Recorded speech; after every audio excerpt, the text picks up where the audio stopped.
भारत जोड़ो यात्रा को आप हर चीज़ के साथ जोड़ देते हैं, योग के साथ भी उसकी तुलना आपने कर दी, राजनीति में तो खैर है ही। अब यात्रा करने से यदि कोई फिट हो जाता या यात्रा करने से कोई जननायक हो जाता, तो जैन मुनि तो साल भर यात्रा करते हैं। तो आप जैन मुनियों को जननायक नहीं मानते?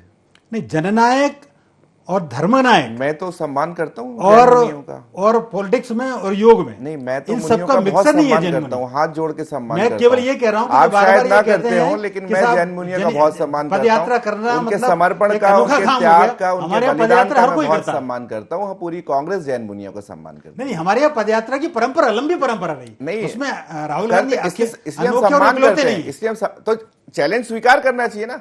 भारतीय जनता पार्टी को तो यह कहना चाहिए कि उन्होंने 3,500 किलोमीटर करी, हमारे राष्ट्रीय अध्यक्ष और मोदी जी जो है 4,500 किलोमीटर करेंगे, देश के लोगों के बीच घूमेंगे। मैं वही तो कह रहा हूं कि मेरा आप तुलना गलत करते हैं। दूसरी बात, नहीं, ये आपका विषय हो सकता है कि आप मुझे ये नहीं समझा सकते ना, आप जैसे मैं आपको नहीं समझा सकता, आपका अपना एक विचार है, इनके अलग विचार है, शर्मा जी के अलग विचार है जी।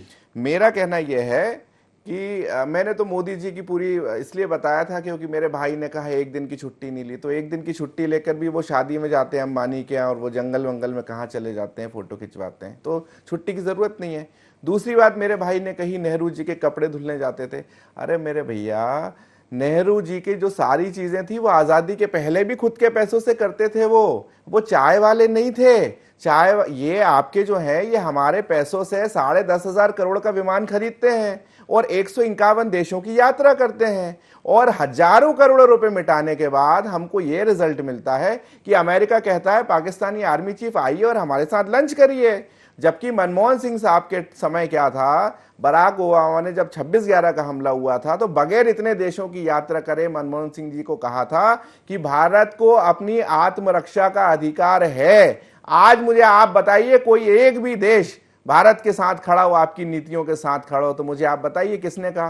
पाकिस्तान के साथ क्यों टर्की खड़ा हुआ, क्यों चाइना खड़ा हुआ, क्यों पहली बार अमेरिका ने बोला किसी राष्ट्रपति ने कि मेरे लिए भारत भी बराबर है, पाकिस्तान भी बराबर है?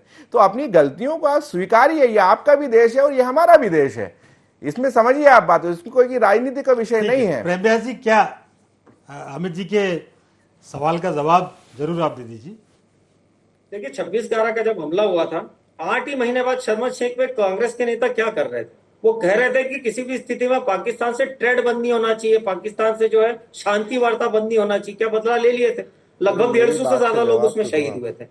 सुन लीजिए ना, आपने कहा उसका जवाब, और उसके बाद में अगर अंतर्राष्ट्रीय प्रेशर की बात करेंगे, आज बताइए भारत के खिलाफ कितने देशों ने जो है अध्यादेश पारित कराया? भारत के खिलाफ बात करिए आप, लगभग 155 मुस्लिम देश है, कितने मुस्लिम देशों ने भारत के खिलाफ बात करी? पाकिस्तान के साथ कौन कौन खड़ा था? आज भारत आत्मनिर्भरता के साथ में खड़ा है। जिस तरीके से पाकिस्तान का खुलकर सपोर्ट दूसरे देशों ने करा है, आपके मोदी जी का किससे सपोर्ट करा है, मुझे आप बात बताइए। स्टूडियो का लाभ लेंगे।